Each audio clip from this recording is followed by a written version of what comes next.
And to those of you who make the effort to be on time, I want you to know it is so much appreciated. Thank you very much for that. We'll start with announcements as usual. On this coming Tuesday and Wednesday night, that is the night of December 31st, January 1st, we'll have our midnight meditation from 11:30 p.m. to 12:06 a.m. and that will be followed by fellowship and snacks in the monastery. Later on that Wednesday, January 1st, we'll observe Kalpataru Day from 2:30 to 3:30 p.m. That there will be readings and discussion, our usual discussion, followed by a gathering in the monastery. On Saturday, January 4th, we have two things happening. First, in the morning, will be the chanting of the Chandi, the Devi Mahatmyam, hymns from the Devi Mahatmyam. That's in the morning of Saturday, January 1st, and that's led by Rita Matthew. And then in that evening, we'll have Andy Offit Irwin's Epiphany Show.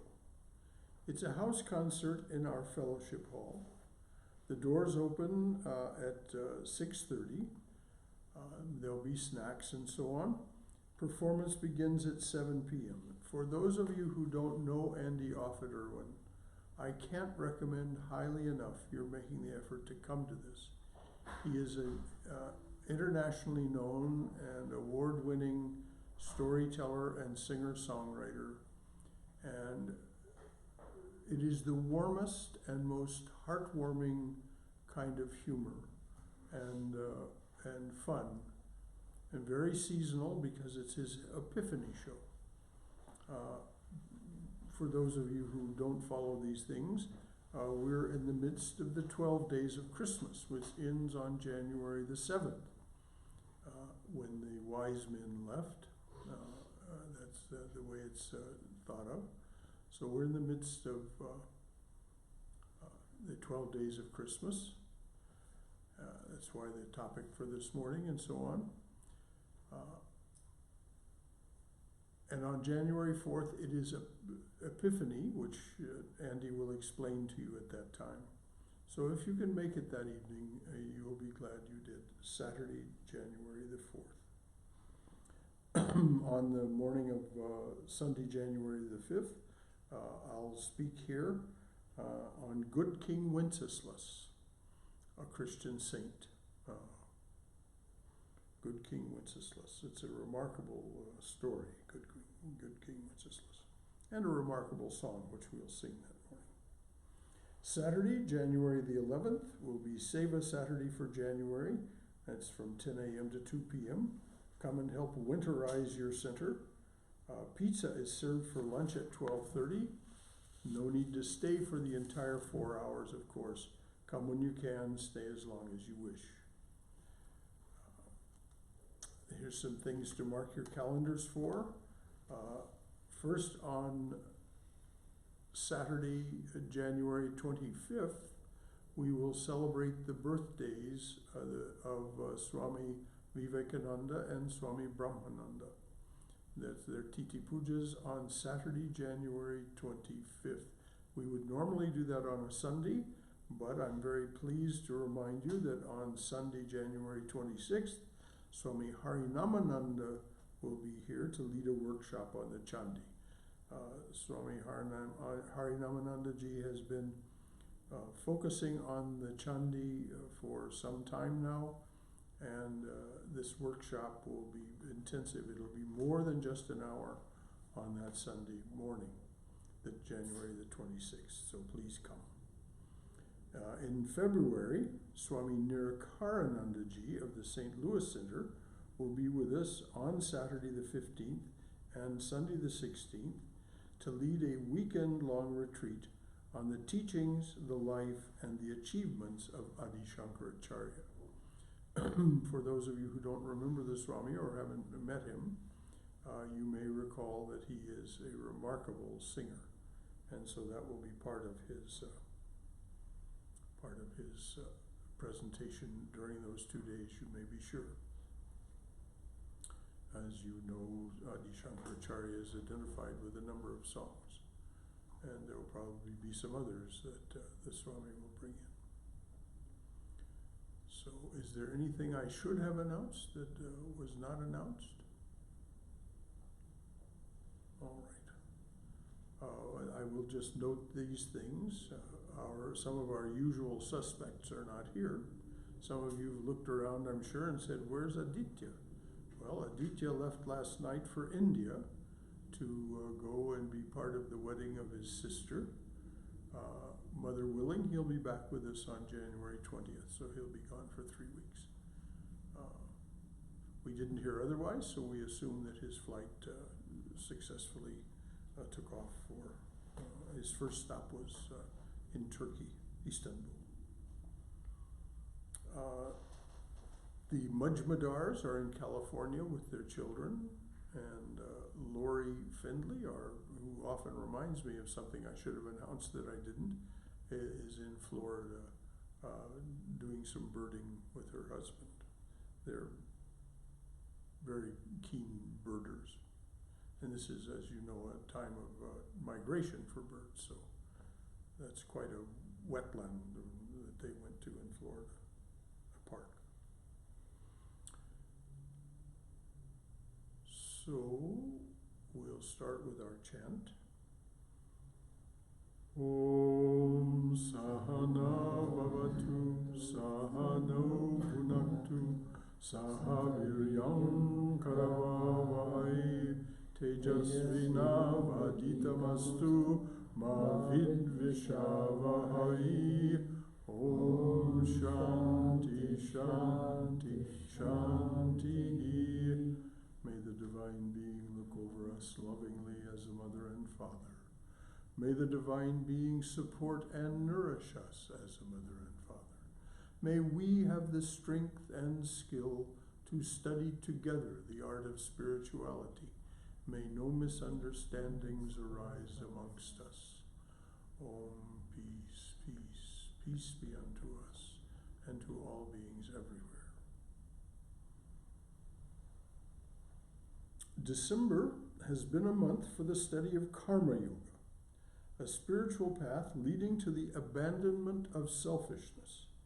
As a karma yogi, you practice offering your actions and their results, as well as your perceptions, thoughts, and feelings to the Divine Presence.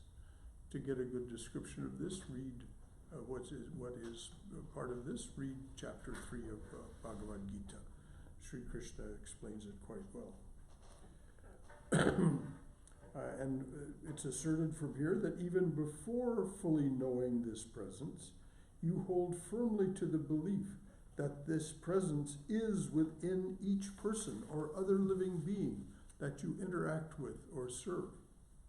Working and abiding in this spirit of Karma Yoga, you are increasingly able to release attachment to your activities and their results. This is the freedom and the contentment promised by Karma Yoga.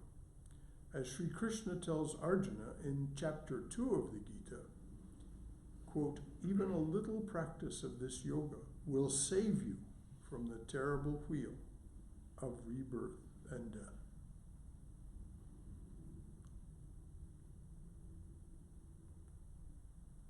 So this is Karma Yoga. Next month we'll take up Raja Yoga. But right now, because it is still the season and we're talking about Jesus Christ and Sri Ramakrishna, we have a lovely Christmas carol, which will be sung by Rita Matthew. Rita, thank you.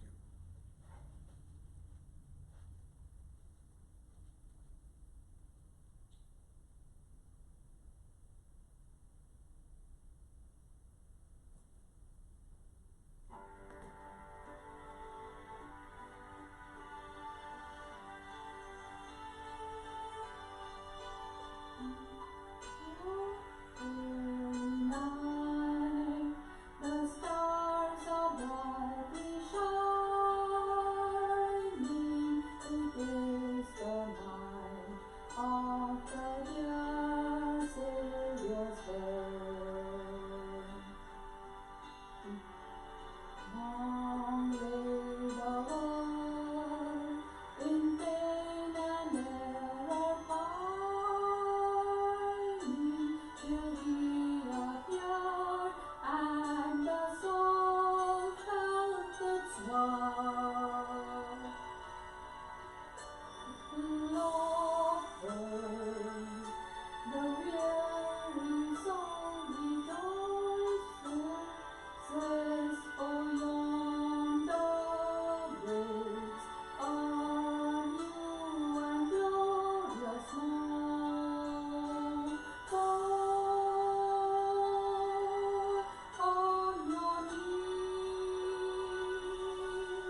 led by light of a star sweetly gleaming, here come the wise men from Orient land. The King of Kings laid us in lowly manger, in all our triumphs, born to be our friend. He knows our need. Are we? There is no stranger. Behold your King. Behold him, holy land. Oh night, oh holy night,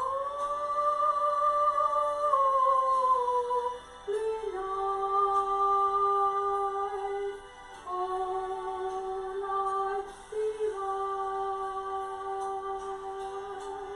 oh night, oh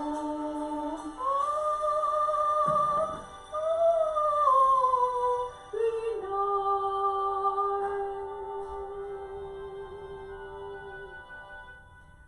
oh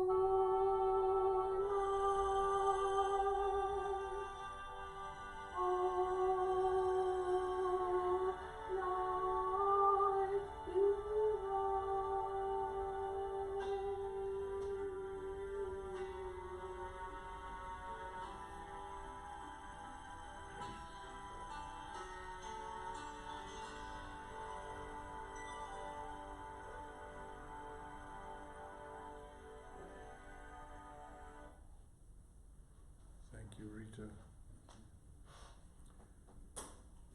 This morning the talk is on Jesus Christ and Sri Ramakrishna. This morning we will discuss why we think of Jesus Christ and Sri Ramakrishna together at this holy season of the year. Swami Prabhavananda, my guru, wrote an article titled "What Christ Means to Me." For those of you who don't know, Swami Prabhavananda was the founder and head of the Vedanta Society of Southern California from 1930 until his death in 1976. The Swami wrote, "Now let me tell you how I personally became attracted to Christ and Christianity and the teachings of the Bible."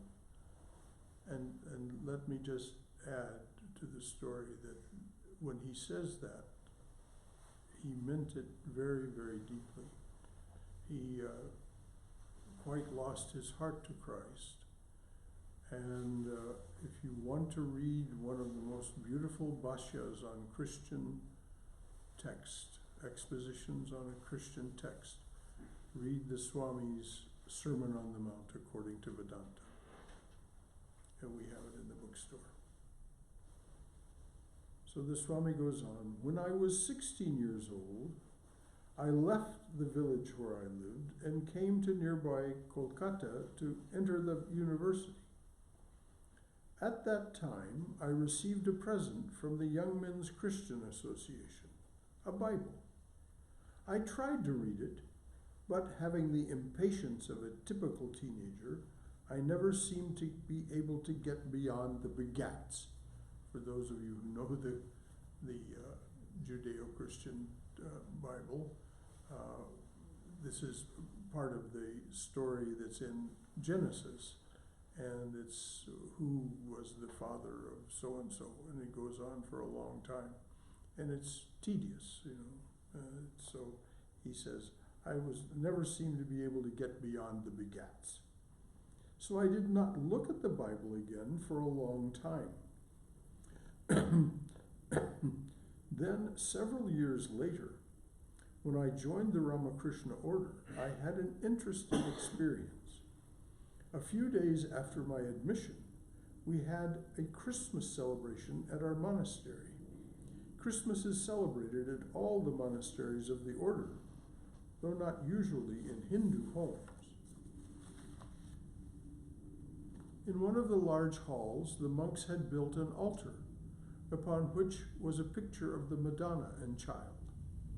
Seated around the altar were many of the direct disciples of Sri Ramakrishna. Imagine, if you will, the physical presence of Peter, James, John, Matthew, and so on. This is how we felt, as though the counterparts of Christ's disciples were present before us. A disciple of Swami Vivekananda, who had dressed himself up as a Christian padre, performed the worship. He offered candles, flowers, and, strange as it may seem, a fruitcake, the kind you buy in a Western market. It was unusual because I don't believe fruitcake existed. I don't believe fruitcake existed when Christ was alive. We also offered a cigar to him. You see, this again was our idea of what a Westerner might like. As the worship proceeded, all of us remained silent. Then my master, Swami Brahmananda, told us, quote, meditate on the Christ within and feel his living presence. We all felt, suddenly, that a spiritual atmosphere had been created. It was in that atmosphere that every one of us felt that Christ was as much our own as Krishna or Ramakrishna. That's the end of the quote from the Swami. As we read in his gospel, Sri Ramakrishna had direct experiences of Christ's presence and believed that Christ is an incarnation of God. Swami Brahmananda and other direct disciples of the Master also saw and talked with Lord Jesus. The Ramakrishna Order of India was founded on Christmas Eve. These are some incidents, some of the narrative from the Gospel of Sri Ramakrishna. As you may recall, the person who assembled the Gospel was a man who used just the pen name M. So M speaks. M. How amazing. A similar thing happened with two women at the time of Jesus. They too were sisters and devoted to Christ, Martha and Mary. Master, eagerly, tell me the story. M. Jesus Christ, like you, went to their house with his devotees. At the sight of him, one of the sisters was filled with ecstatic happiness. The other sister, Martha, all by herself, was arranging the food to entertain Jesus. She complained to the Master, saying, Lord, please judge for yourself how wrong my sister is. She is sitting in your room, and I am doing all these things by myself. Jesus said, your sister is indeed blessed. She has developed the only thing needful in human life, love of God. Master, well, after seeing all this, what do you feel? M. I feel that Christ, Chaitanya Deva, and yourself, all three are one and the same. It is the same person that has become all three, Christ, Chaitanya Deva, and yourself. Master, yes, yes, one, it is indeed one. Don't you see that it is he alone who dwells here in this way? As he said this, Sri Ramakrishna pointed with a finger to his own body. M. You explained clearly the other day how God incarnates himself on earth. Master, tell me what I said. M. You told us to imagine a field extending to the horizon and beyond. It extends without any obstruction. but we cannot see it on account of a wall in front of us. In that wall there is a round hole. Through the hole we see a part of that infinite field. Master, tell me what that hole is. You are that hole. Through you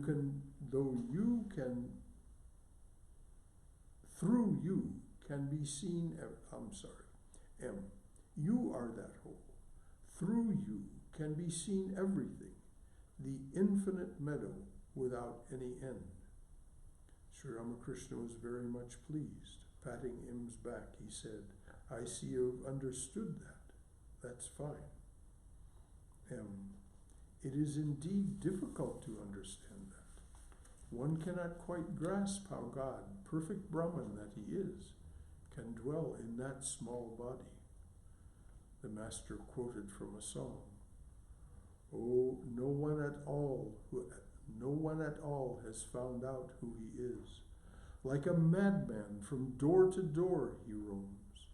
Like a poor beggar he roams from door to door." You also told us about Jesus. Master, what did I say? Now, I'm just going to pause. This song that Sri Ramakrishna quotes from. Oh, no one at all has found out who he is. Like a madman, from door to door he roams. Like a poor beggar, he roams from door to door. In another place, the Master expands on this thought, saying that the Lord knocks on the door of our hearts. Knocks on the door of our hearts. Roaming from door to door, he knocks on the door.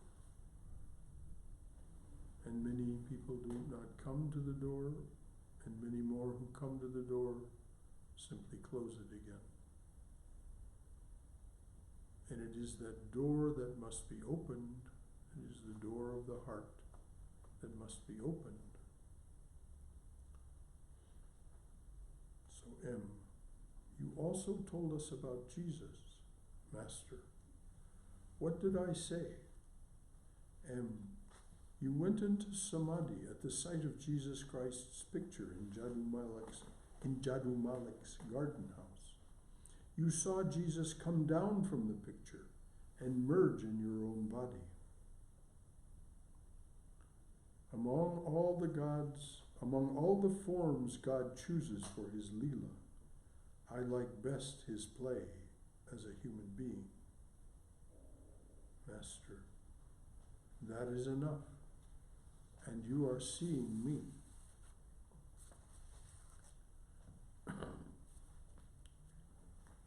We mustn't think that these things only happened in the 1880s, sorry.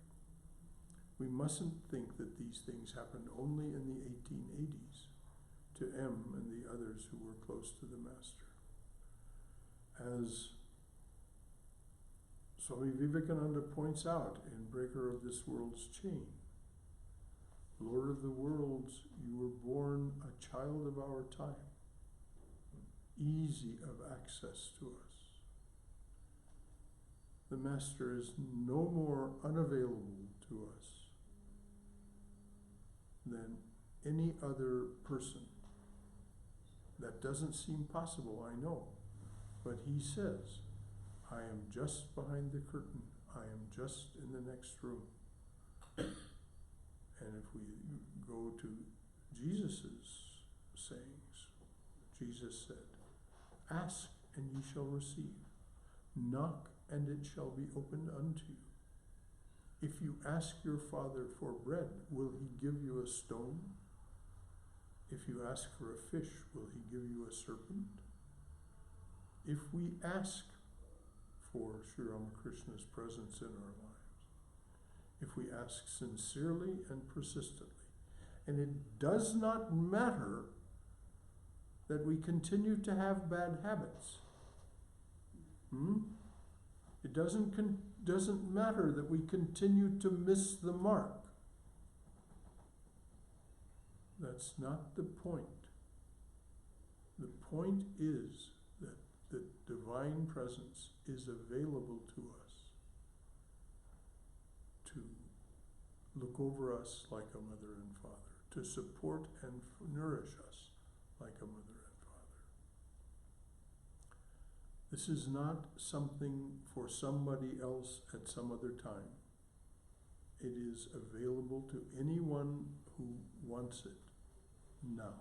And that's why we celebrate, as we're celebrating now and have been celebrating for some days, the divine presence. And for those of you who are oriented toward the mother, I'd like to just tell a funny story from the Christian gospel.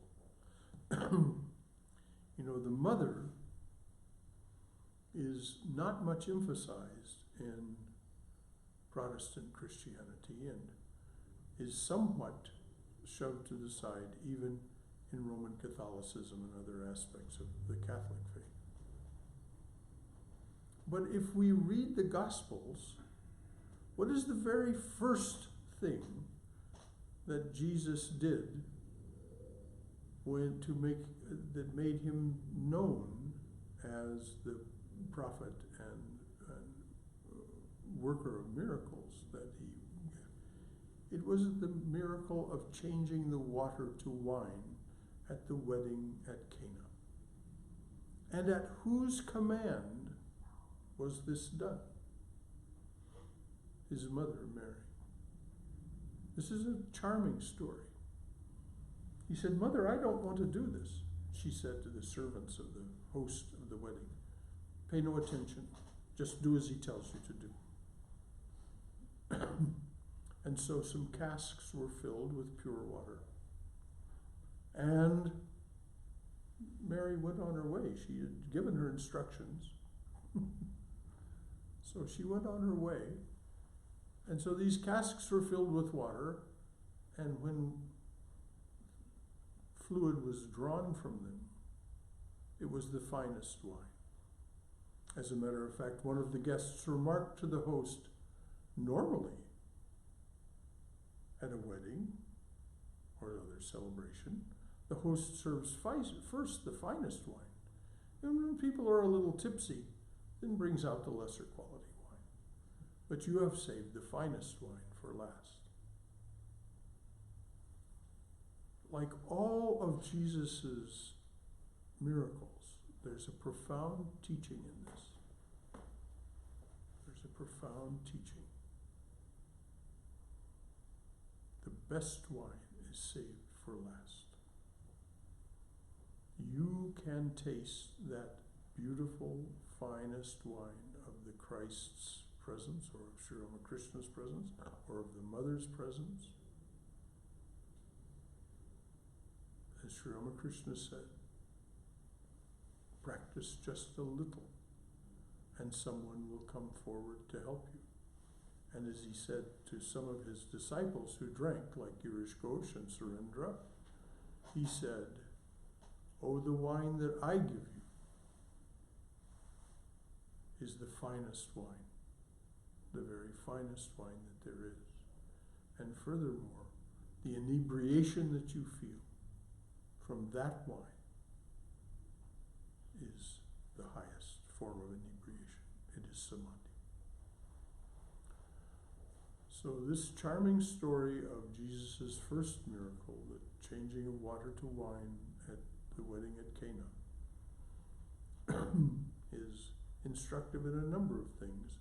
And it is one of the reasons that among Catholics in particular, Catholic women in particular, but many of the men also, the mother is seen as the intercessor. What she asks of her son, it is done. There's an instance of this in Sri Ramakrishna's life also. At a time when Holy Mother was living in Jairambati, there came a drought, and the crops were dying, and people were beginning to go hungry.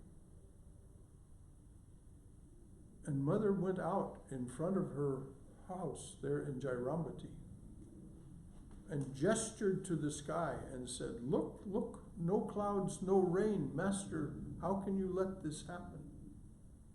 How can you let your children go hungry and die?" And that very day it rained, and rained sufficiently, not just to water the crops, but to fill the reservoirs. So the mother is very much a part of this play, this story. For those of you who've been following along on our classes, you will note that there has been a change. Our Tuesday evening class finished the Gospel of Sri Ramakrishna just recently. And on January the 7th, Tuesday, January the 7th, we will take up the study of Sri Sharada Devi, her divine play. That wonderful, wonderful definitive biography of the mother by Swami Chaitananda. So Tuesday evenings, 8 to 9 p.m., we'll be reading and discussing Sri Sharada Devi, her divine play. All right, to return to the story here. In the article quoted from earlier, Swami Prabhavananda also wrote, "In the Vedas, the earliest scriptures of India, we find this truth. Truth is one, though sages call it by various names. Later in the Upanishads, we come across a similar statement. As different streams coming from various sources ultimately flow into one ocean, so do the many religions of the world, emerging from innumerable sources, at long last mingle in the great ocean of love. In this present age, we have again been taught," and this is a quote from Sri Ramakrishna, "in this present age we have again been taught, as many religions, so many paths. All reach one and the same goal. Thus, from the earliest Vedic times to our modern age, this ideal of harmony and universality has been taught to every Hindu. There is another reason why Christ is offered worship at our monasteries. As you might know, Sri Ramakrishna was interested in every religion, actively interested, for he followed their particular paths to discover the truth of them. And he found that all of them, like streams, mingled in the great ocean of love. A disciple of his would occasionally read the Bible to him and then explain it in Bengali. Actually, a couple of the disciples, M primarily, but another one too. In this way, Ramakrishna came to know something of Christianity. One day, while visiting a devotee, he chanced to see a picture of the Madonna and Child. That's that picture in Jadu Malik's garden house. He chanced to see a picture of the Madonna and Child.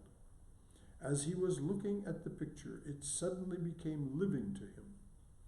His heart was filled with love for Christ.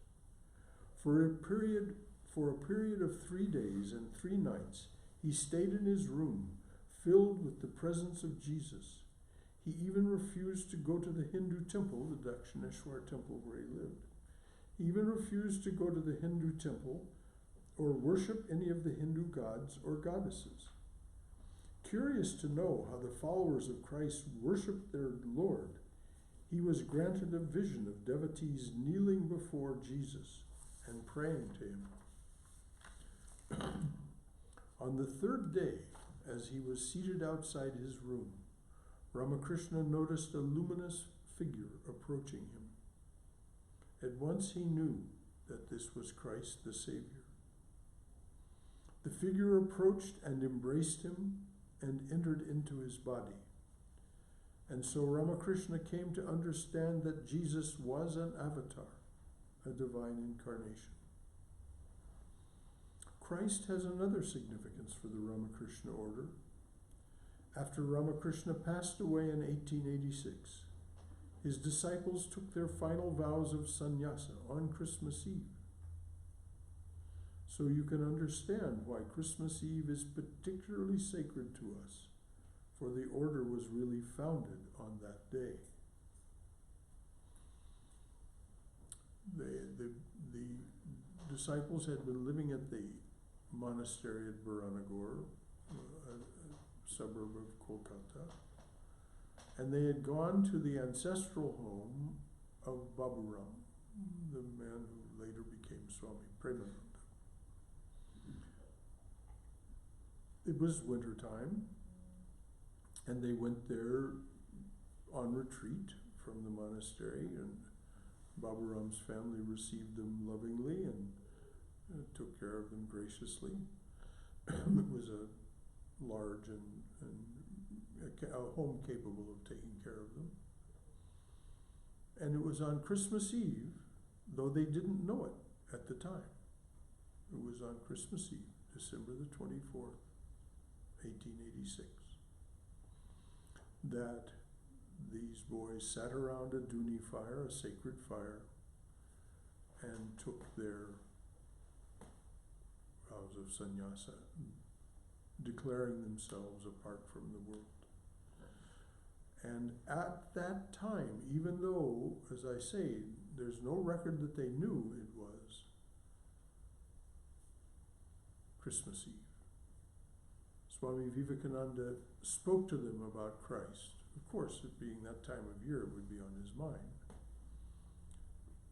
He spoke to them about Christ and the ideal that Christ represented, which was sacrifice of yourself, even yea unto your life itself, sacrifice of yourself for the good of humanity. And so this is embodied in the motto of the order as written by Swami Vivekananda: for your own self-realization and for the good of humanity.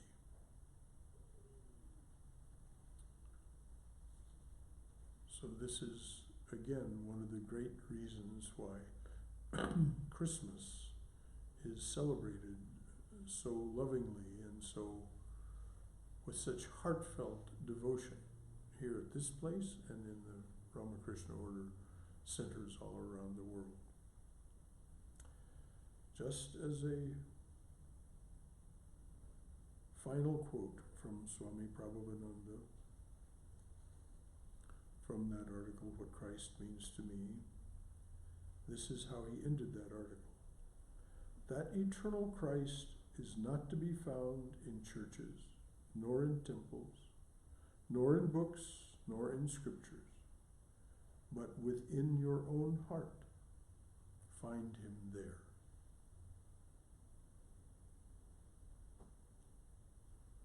Om Hari Om Tat Sat. Amen.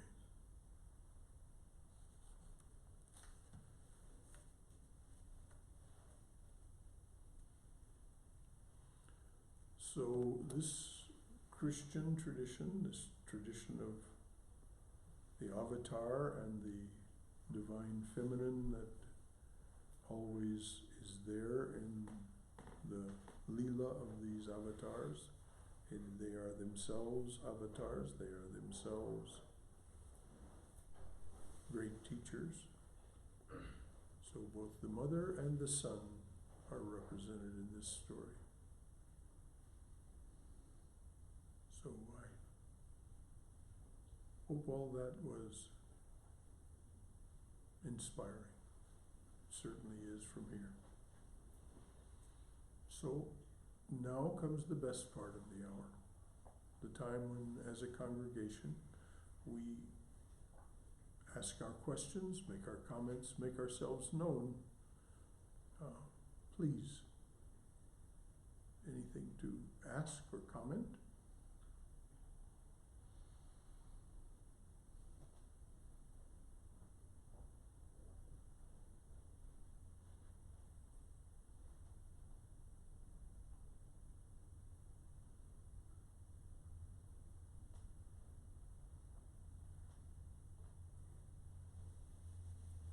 All right. We started with a Christian hymn, and now Does anyone know how to operate the machine over here so we can sing together Om Ring Ritam? Just press the green button at the top and then press the go button in the middle at the bottom. Just first press the green button and then this one here, the wide one. Okay? And we'll sing Om Ring Ritam together. This is a hymn written by Swami Vivekananda about and to Sri Ramakrishna. Om Ring Ritam.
Jagadish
press the green button again.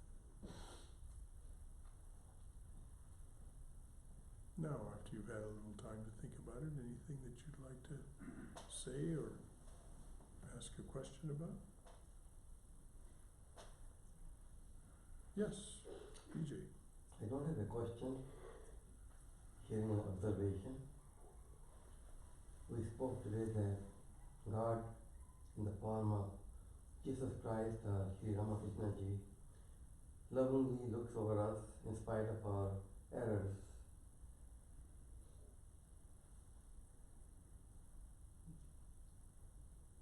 I find that the more we align ourselves to them, the more sensitive I get to my errors. I start observing, I start becoming more conscious of my errors. I become more sensitive.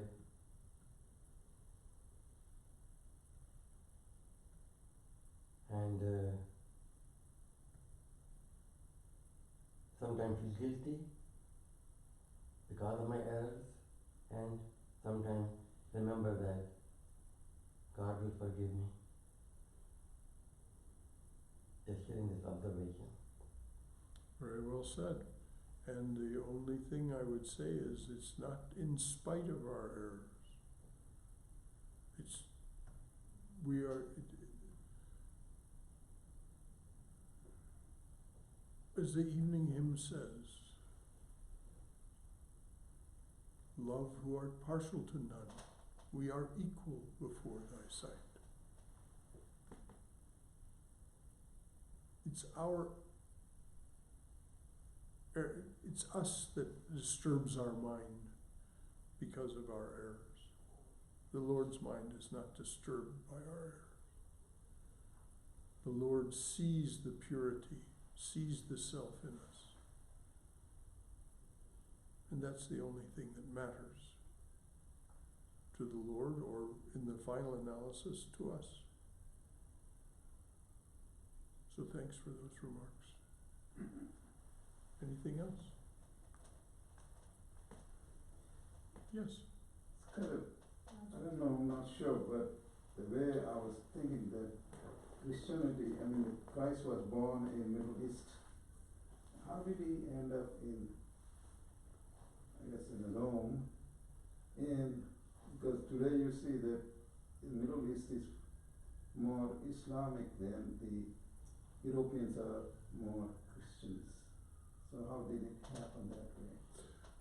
The disciples of Christ, if you read the book of Acts, you'll see that they were charged with taking this new covenant out to the world. They went out into the world at large. As you know, there was a colony established in India, on the southwest coast of Yes. India, by St. Thomas, one of Jesus' direct disciples. So they went out across the world, and they established these little churches. We can identify them primarily through the letters of St. Paul, Ephesians, and so on. At around 300 AD, about 300 years after the advent of Christ, the Emperor Constantine of Rome, the Caesar Constantine, had a vision. And so he assembled an assembly called the Council of Nicaea, and the Christian faith, because of his vision and because of the wise deliberations of these, they were all men, of these men who came together, Christianity became the faith of the Roman Empire, the official faith of the Roman Empire. And it civilized Europe and was and what I mean, it's civilized. If you read the book A World Lit Only by Fire, or a book called A Distant Mirror, you will see the civilizing influence of Christianity. It was certainly not without errors, not without mistakes, and the ever-present incrustation of priestcraft. But nevertheless, it caused the rulers of Europe to bend the knee. Now, this same thing was happening in the Middle East, but along came Muhammad. And so this is why there is a prevalence of Islam in the Middle East, because of the assertive, I won't say aggressive, but they were aggressive from time to time, as were the Christians. But the assertive nature of Islam, and you'll notice that it's also spread into Southeast Asia. There's a portion of Borneo that is called Kalimantan. Those of you who know Sanskrit know the meaning of that word. It was a place holy to, sacred to Kali. And it was ruled by a series of Hindu kings. Not Christian, but Hindu. Until the Muslims came and conquered there or asserted themselves there. But if you read about the Crusades, you'll see why Islam did not come into Europe. It came into Spain, it came into the southern tip of Italy, but it was quickly pushed out, and ultimately it was pushed out of Spain as well. Left its mark there, both in terms of the culture and the architecture and the music. But the Crusades were a very deliberate act of the Pope to bring the kings who had now been Christianized, the kings of Europe, bring them to heel and put them under the rulership of the church. As I say, if you read the book A Distant Mirror, there were many missteps that went along with this. The book A Distant Mirror is about the 1300s. William Manchester's book A World Lit Only by Fire has a broader scope. But it certainly does talk about what happened as the Roman Empire became the Holy Roman Empire and Christianized all of Europe, which there have been many pagan faiths there, many different ones. Almost you could say tribe by tribe there was the Teutons and the Celts and so on. They had their own faith traditions. So that's why Christianity, that's a very brief description of why Christianity moved over into Eastern and Western Europe. And Islam became predominant in the Near East and in Southeast Asia. Buddhism also became very, very prevalent in those parts of the world. Never did take hold much in Europe until the 1960s. There was something else here, Niranjana? Yes, sir. I have a comment and a question. So the comment is, among the many other things that Vedanta teaches, I think one of the most relevant ones for everyone is the harmony of religions. Mm-hmm. So for me also personally, like even though I was brought up in a Hindu house, but I studied in a Christian institution, but I could never make the connection between the different religions. They always seemed separate to me. I always thought that this is Christianity, this is Hinduism. Mm-hmm. So I think today's talk was also like it gives me a better understanding of how the different religions are actually not very different in their essence. Mm-hmm. So thank you for that. Mm-hmm. My question is, you talked about the best wine being reserved for the last. Is it Mhm. something that comes in the story? I was not. What is it's definitely part of the story of the wedding of Cana and the making of the wine. That the best wine, this wine that Christ created, of course, was perfect. It was the perfect wine.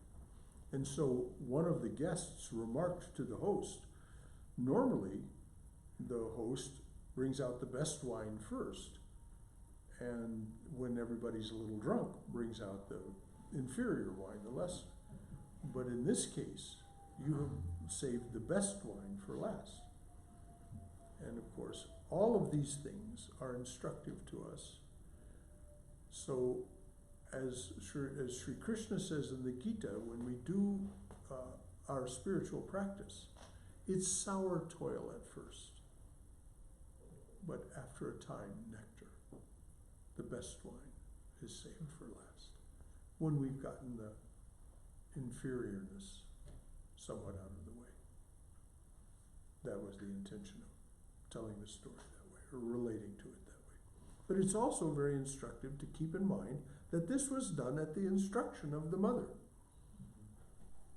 Christ said to her when she told him to do it, he said, "Well, woman, my time has not yet come." Because he knew what the deal was, so to speak. And